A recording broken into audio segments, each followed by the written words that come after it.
સુરતમાં આરટીઓની બોગસ રસીદ બનાવી સરકારને ચૂનો ચોપડ્યો હોવાની ઘટના સામે આવી છે. સુરતમાં ટ્રાફિક પોલીસે ઝડપાયેલા વાહનો 3 યુવાનો 1 વર્ષથી બોગસ રસીદ બતાવી છોડાવી જતા હતા. જોકે આરટીઓમાં ભરવામાં આવેલા દંડની રસીદનો આ QR કોડ સ્કેન કરતા ભાંડો ફૂટ્યો હતો. આ મામલે ટ્રાફિક જવાન દ્વારા સરથાણા પોલીસ મથકમાં 3 ઇસમો સામે ફરિયાદ નોંધાવવામાં આવી છે. રિક્ષા નંબર GJ5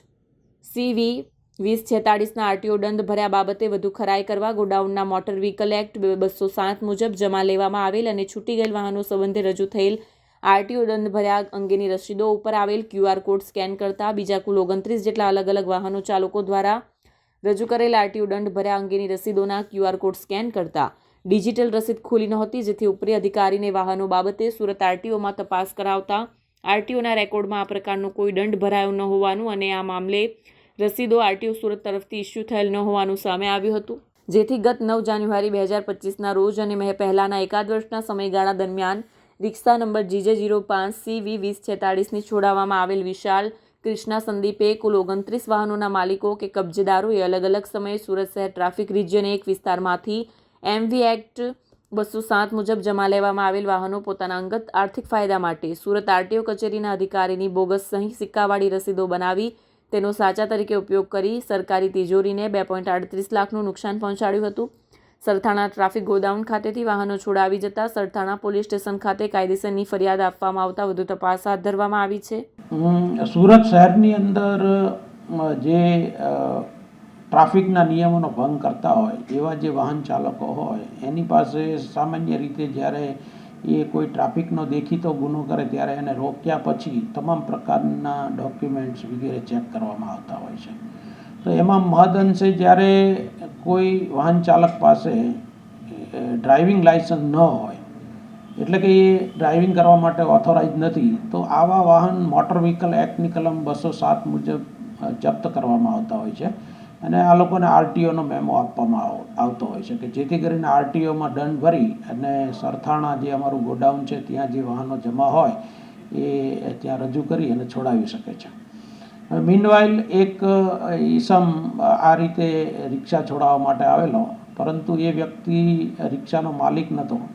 પણ માલિક વતી આવેલા હતા, જેથી અમારા ત્યાં જે ફરજ પરના LR હતા જિગ્નેશ ગિરી, એમને થોડી શંકા ગઈ અને શંકા ગઈ એટલે એમણે આ જે આરટીઓમાં દંડ ભરાય છે એ બાબતમાં પણ થોડીક તપાસ કરી. તો એમને ખ્યાલ આવ્યો કે ભાઈ કોઈ પણ આરટીઓની જે રિસિપ્ટ હોય એ રિસિપ્ટની ઉપર એક QR કોડ આપેલો હોય છે. તો આ QR કોડ જો મોબાઈલની અંદર સ્કેન કરો તો એની ડિજિટલ પાવતી આપણે જોઈ શકીએ. તો આ જે વ્યક્તિ રસીદ લઈને આવેલા હતા અને આપીને ગયેલા હતા, એમની રસીદ ઉપરનો જે QR કોડ હતો એ ચેક કરતાં એ ડિજિટલ રિસિપ્ટ ડેવલપ થઈ નહીં. એટલે એ અમારા LRએ થોડું વધારે અભ્યાસ કર્યો અને અમારી જે ફાઇલ હતી છેલ્લા 1 વર્ષની, એ ફાઇલની અંદર જે રસીદો રજૂ થયેલી હતી આરટીઓની,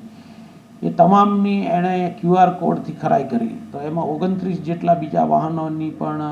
રસીદો બોગસ હોવાનું જાણવા મળેલું, જેથી તેણે અમને જાણ કરતાં અમે PI શ્રી ઢોકડિયા મારફતે આરટીઓમાં ખાતરી કરાવતા આ બધી રસીદો ખરેખર આરટીઓમાંથી ઇસ્યુ થયેલી જ નહોતી અને જે ફરિયાદમાં 3 ઈસમોના નામ આપેલા છે એ લોકોએ આ બોગસ રસીદો ડેવલપ કરી અને રજૂ કરી અને વાહનો છોડાયેલા હતા, જેથી અમે સરથાણા પોલીસ સ્ટેશનમાં LR જિગ્નેશ ગિરી ફરિયાદ દાખલ કરાવેલ છે. નામ શું છે આ લોકોના? એકનું નામ પ્રકાશ છે, એકનું નામ કૃષ્ણા છે, એકનું નામ સુનિલ છે. એટલું કઈ નામ કૌભાંડ કહી શકાય કે આના સિવાય બી કઈ રીતના વાહનો છોડ્યા છે બની શકે? હા, એટલે DCP શ્રી ટ્રાફિક સાહેબ નાઓએ બીજા જે રિજિયનોમાં જે ગોડાઉન આવેલા છે ત્યાં પણ આ જે રસીદો છે, ખાસ કરીને આરટીઓની રસીદો, એને ચેક કરવા માટેની સૂચના આપવામાં આવેલી છે.